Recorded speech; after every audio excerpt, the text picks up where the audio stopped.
Déjà, ce qui m'a fasciné, c'est le côté le Kogi qui tisse sa vie. Ça, c'est beau. Et ça me rappelle les soufis, notamment Naqshbandi, mais aussi les taoïstes, qui parlent du tissage, du fil de chaîne et du fil de trame de la vie, avec les nœuds. On y reviendra, très intéressant tout ça. Donc, on se rend compte qu'ils ne font rien sans la permission d'Aluna. Alors on dit « Ah, c'est restrictif ». Ben non, si vous faites ce qu'il faut, ce qui est juste, ça peut vous faire que du bien, et du bien à tout ce qui vous entoure. Et c'est pas le bien décrété par les hommes.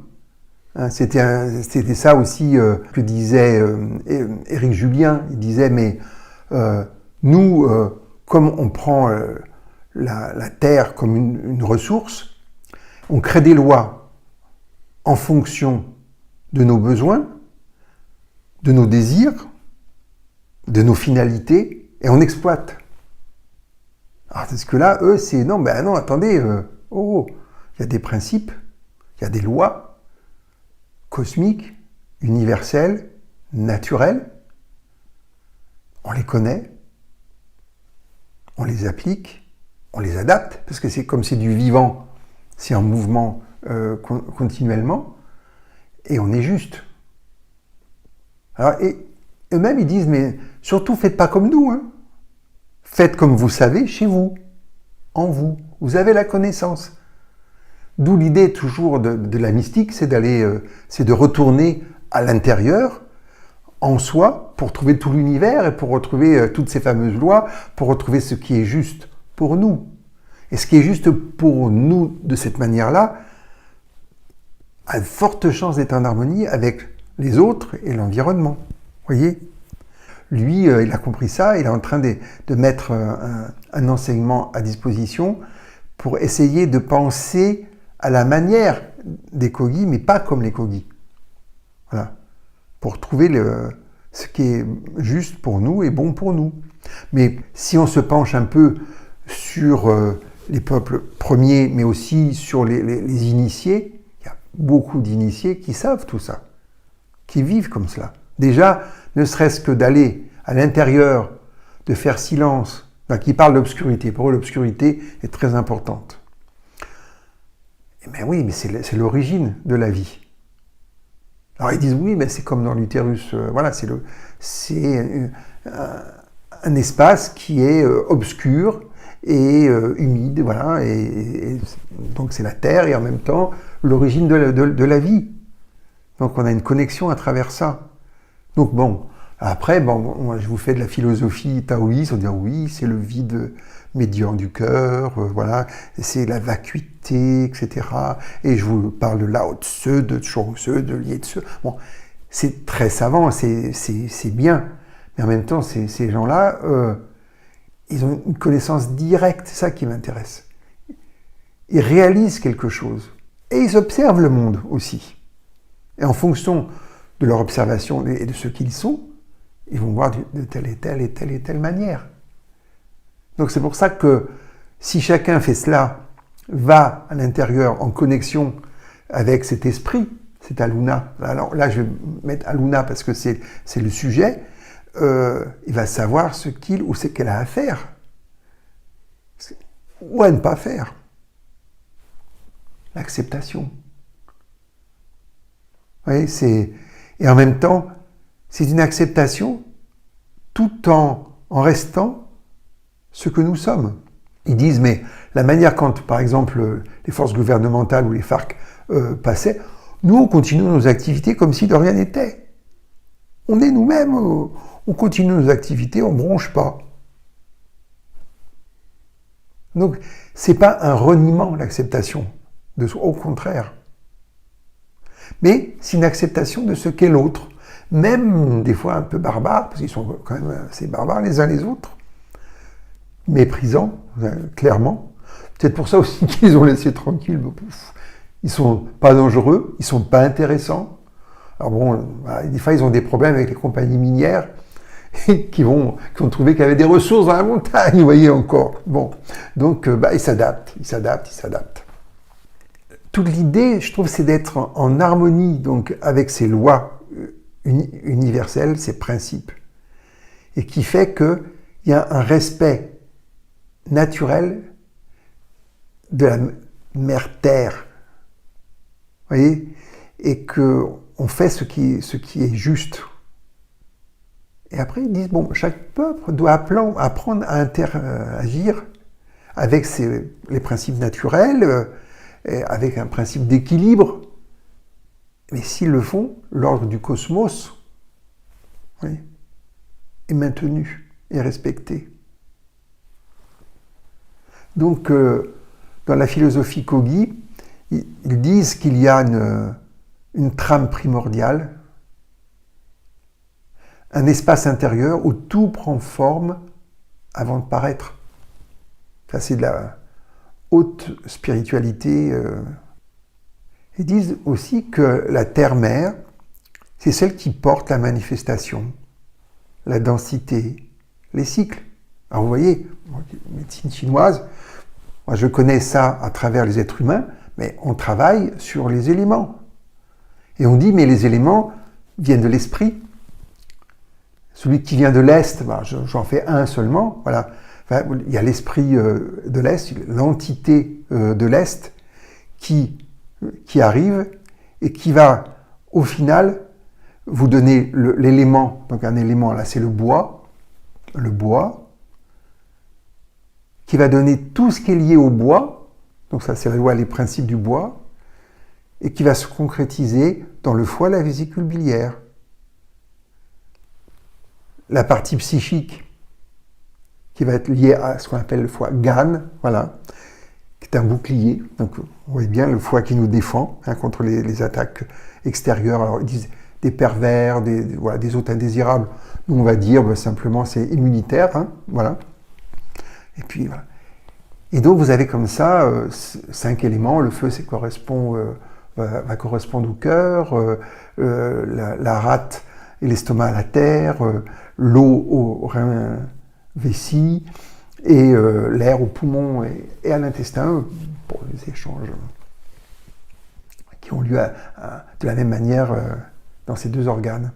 Vous voyez, et donc travailler en médecine chinoise, selon l'esprit du Tao, avec la vertu du Tao et le propos qui sort de la vertu, c'est tenir compte du yin-yang, quelque chose de très virtuel, une façon de percevoir la réalité, mais surtout notre travail au niveau médecine, c'est d'utiliser les 5 éléments, de comprendre comment les 5 éléments sont dans la personne, quels sont les déséquilibres, quels sont les fameux points qui sont appelés des grottes, et ils disent eux-mêmes, dans chaque grotte, chaque lieu où il y a du rituel, il y a le Créateur qui est là. Donc il y a cette énergie primordiale qui est là, qui anime toute chose, qui anime la vie.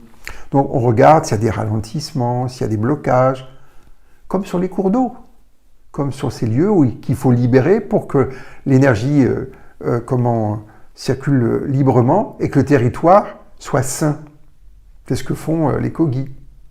Donc après, il y a des lieux spécifiques, comme il y a des points spécifiques d'acupuncture en fonction de ce qu'on veut faire. Ben, eux, c'est la même chose.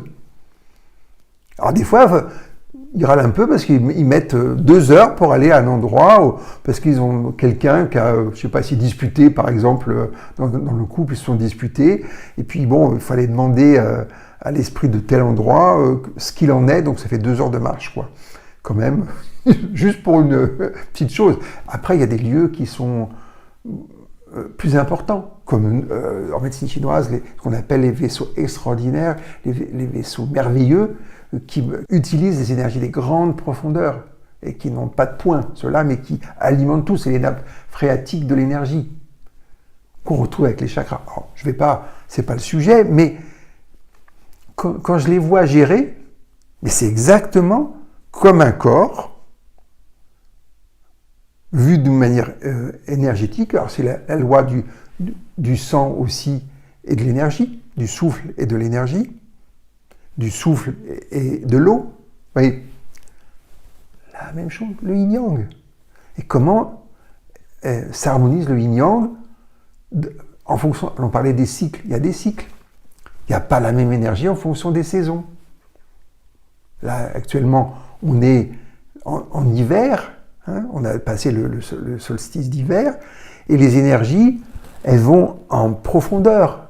Et j'écoutais là, quelqu'un qui parle d'agriculture, il dit mais c'est absolument nécessaire, et que si cette période de froid n'a pas lieu, bah, par exemple, les kiwis n'ont pas la même saveur, le fruit n'a pas la même saveur que si elle est passée par cette phase yin de rentrer dans la terre, à l'intérieur. L'énergie se regroupe, se repose, pour au printemps jaillir et amener une floraison, puis des fruits, par exemple. Donc, et c'est pareil pour l'individu.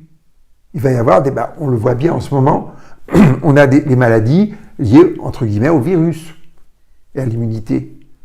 Parce que, bon, là, il y a moins de défense, il y a des choses qui se passent.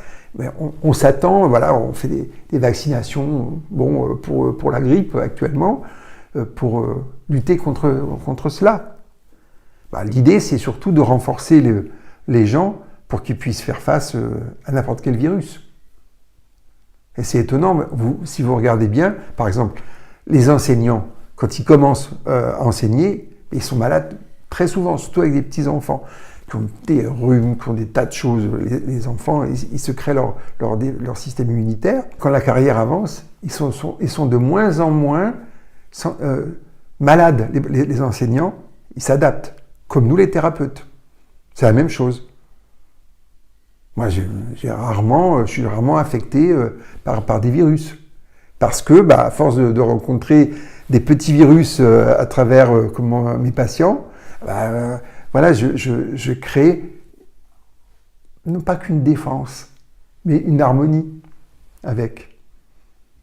Pareil, on est là, on dit oui, les bactéries, c'est dangereux. Non, mais s'il n'y a pas de bactéries, on ne digère pas. Il y a besoin d'une harmonie, d'une flore, on dit intestinale, pour bien digérer, par exemple. Donc on donne des probiotiques quand il y a trop d'antibiotiques. D'accord ? Mais l'idée, c'est toujours de l'équilibre, c'est de maintenir la santé, c'est de faire en sorte d'être en harmonie avec soi-même, avec la saison, avec son esprit. Donc quand je vois un peuple premier comme ça, qui dit la même chose à sa manière, je dis, tout de suite, je reconnais quoi, le bien fondé, et puis surtout la source, mais très élevée finalement. Parce qu'on pourrait dire ça peut être des choses primitives, mais elles ne sont pas primitives du tout. Elles sont hyper élaborées. Il y a un système de pensée, mais très fin. Et donc, ils ont compris que tout le monde n'était pas pareil. Donc, ils forment aussi des chamans, hommes et femmes, pour être porteurs de cette connaissance, pour donner des avis, pour guider, pour résoudre aussi, parce qu'ils soignent aussi. Donc, vous voyez, Aluna, donc, c'est l'invisible qui va informer le visible. C'est comme ça qu'on peut le prendre. Donc la phase visible, c'est faite de terre, d'arbres, d'eau, de saison, de corps, tout ce que je viens d'évoquer. Hein. Et il y a une phase invisible qui est faite de conscience, de souffle, de lien, de signes, de rêves. Donc on a cette Aluna qui nous informe, l'invisible qui nous informe. Qu'est-ce que fait la Terre ? Le visible, elle incarne. On a besoin des deux. Hein. C'est comme dans la conception, hein. On a besoin des deux. La même chose. Donc ils disent que la Luna, c'est la main intérieure et que la Terre est la main extérieure. Celle qui nourrit, porte, donne forme, reçoit nos actes aussi. Donc, comme je le disais précédemment, faut arrêter de considérer la Terre comme une ressource, mais plutôt comme une mère. Vous vous rendez compte ? Comment est-ce qu'on traite nos mères ? Il y a toujours ce respect, cet amour, cet intérêt. Puis quand notre mère devient plus vieille, on a une attention toute particulière parce qu'elle nous a portés, elle nous a élevés, elle nous a soutenus dans toutes les circonstances. Donc je veux dire, c'est un lien qui est complètement différent. Donc, si on veut changer déjà, au lieu d'être même dans une écologie productive, parce que quand je vois les produits bio, comment ils sont faits maintenant, alors pour que ça soit rentable, voilà, il faut produire en masse. Il y a encore des choses qui vont pas. Je comprends pourquoi les agriculteurs font comme ils font, parce qu'il faut qu'ils survivent.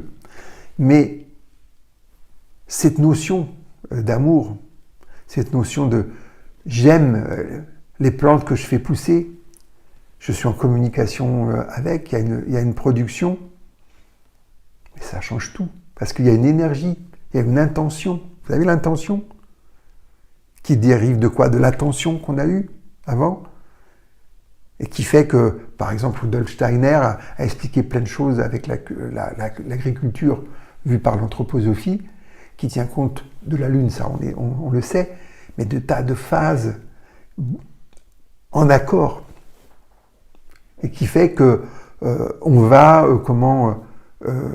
combattre par exemple des insectes qui vont tout manger vos salades ou voilà, d'une manière non chimique, mais quand même efficace.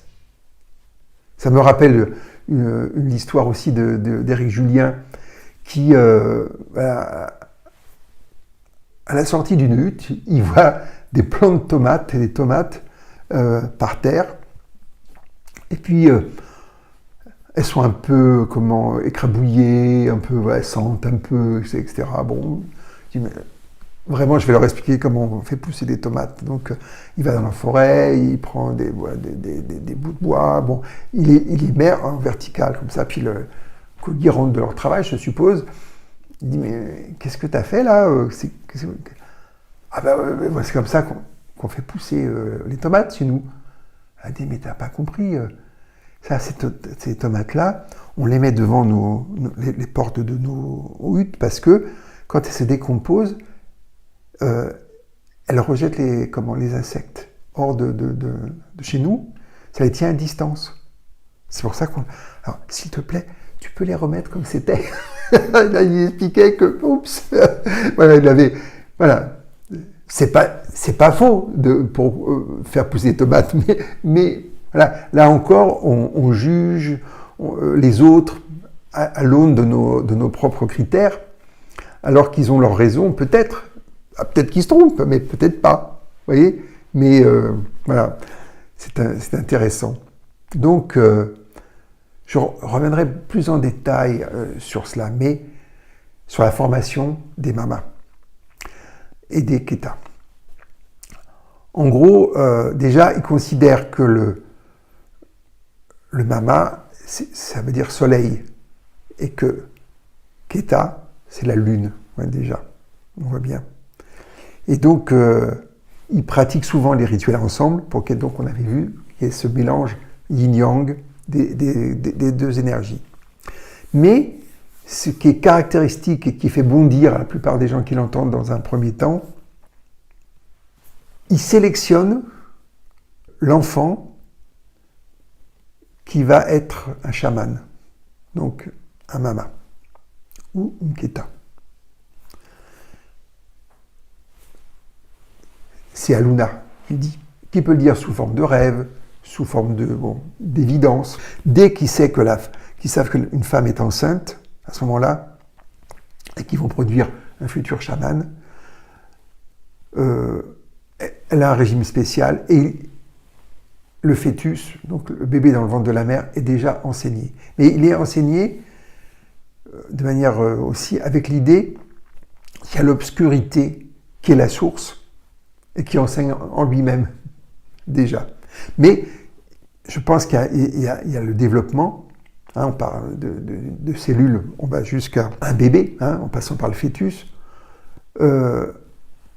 Plus il est près de sa rentrée dans la vie, plus, je veux dire, il va recevoir un enseignement formel, on va dire, plus explicite. Mais là, qu'est-ce qui fait la particularité de ces formations? c'est que l'enfant, dès qu'il va être sevré, donc là, ils allaient être longtemps quand même, 2, 3 ans, un truc comme ça, 4 ans éventuellement, ils vont être séparés de la mère et mis, en gros, dans un endroit obscur, une grotte, ou une case où il n'y a pas de soleil. Et ils vont rester comme ça, entre 8 et ça va jusqu'à 18 ans, mais au moins 9 ans, on va dire. En gros, il y a une période de 9 ans qui est adaptable par rapport à l'enfant, où ils ne verront pas le soleil.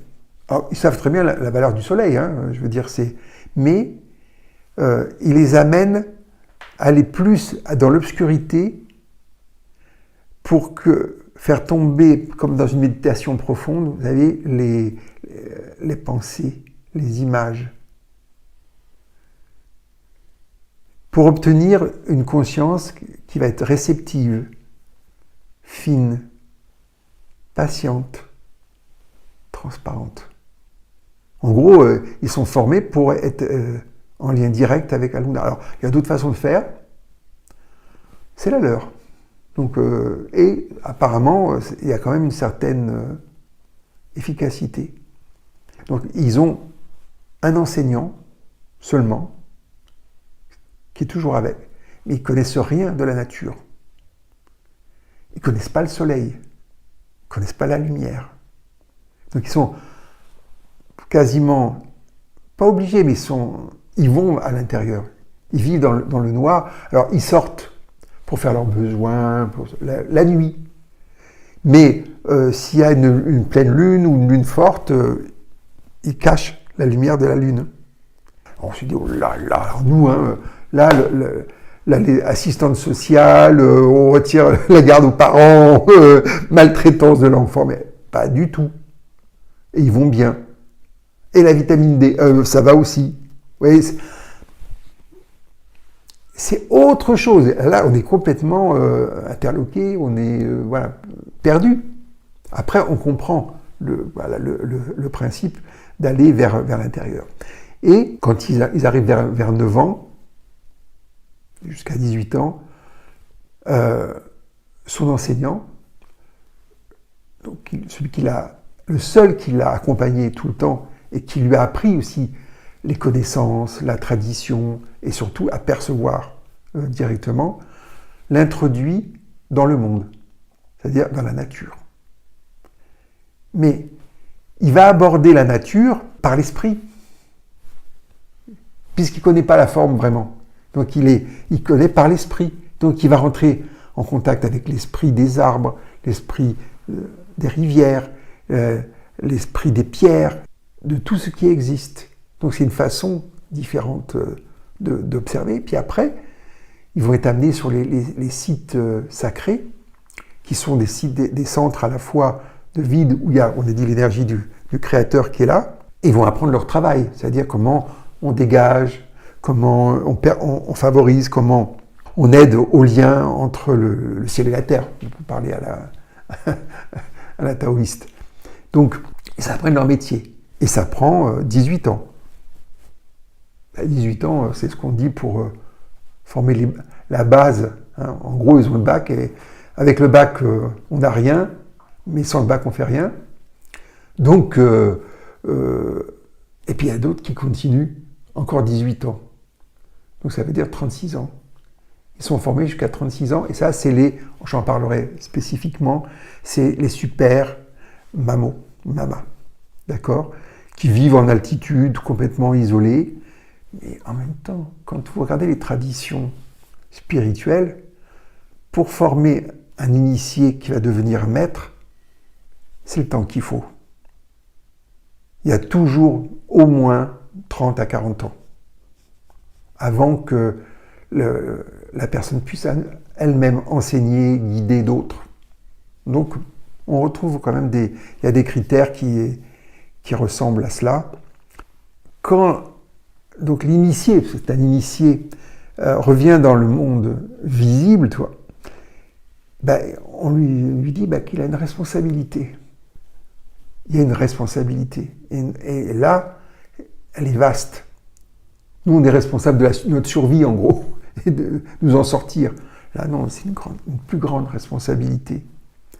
Et donc, il commence à observer les cycles, il apprend les rites, comment interpréter les rêves, il fait de la divinisation naturelle, des choses qui viennent comme ça, donc pour avoir des informations.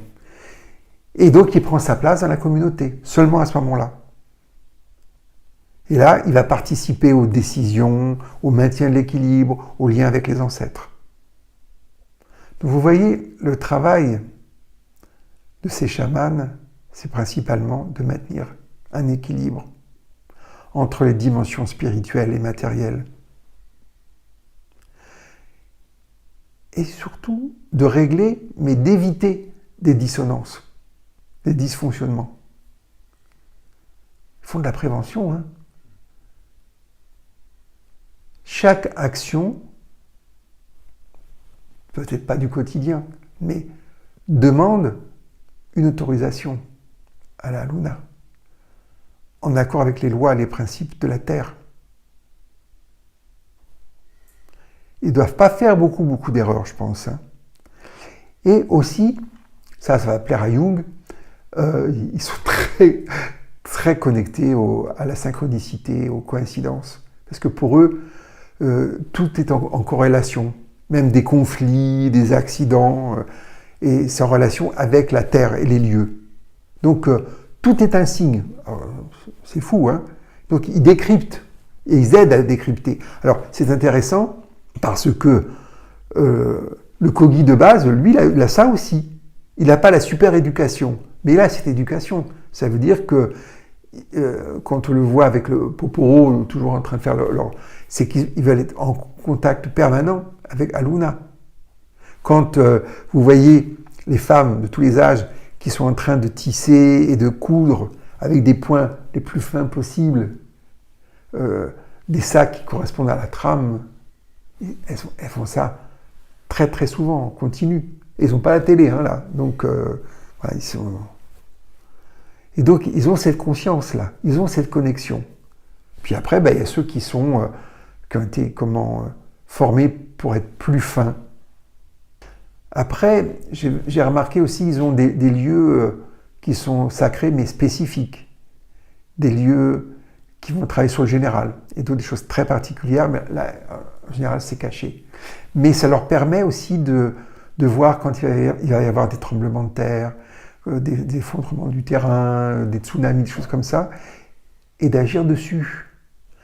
Et ça me rappelle encore, parce que moi j'ai ma culture de médecine chinoise, taoïste, j'ai jamais compris pourquoi l'empereur, il tenait pour responsable le Premier ministre et le ministre qui est lié au fleuve, aux eaux, des inondations du Yangtze-Kiang. Qu'est-ce qu'ils y peuvent? Vous voyez? Peut-être qu'on ne peut pas, mais apparemment, ils peuvent agir. Ils peuvent avoir une incidence sur le temps. Alors, regardez, faire tomber la pluie, c'est une chose qui est connue dans toutes les cultures. Il y en a qui savent faire tomber la pluie. Donc, ils peuvent avoir une action en accord avec Aluna et la Terre sur ces phénomènes, comme un tremblement de terre, par exemple.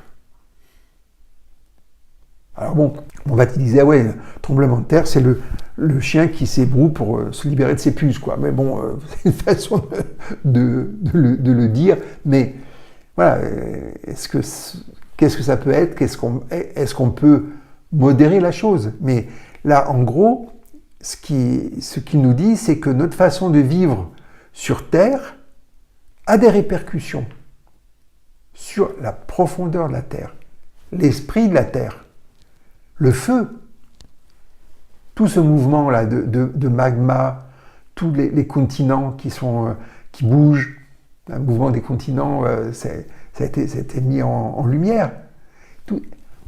La Terre est vivante.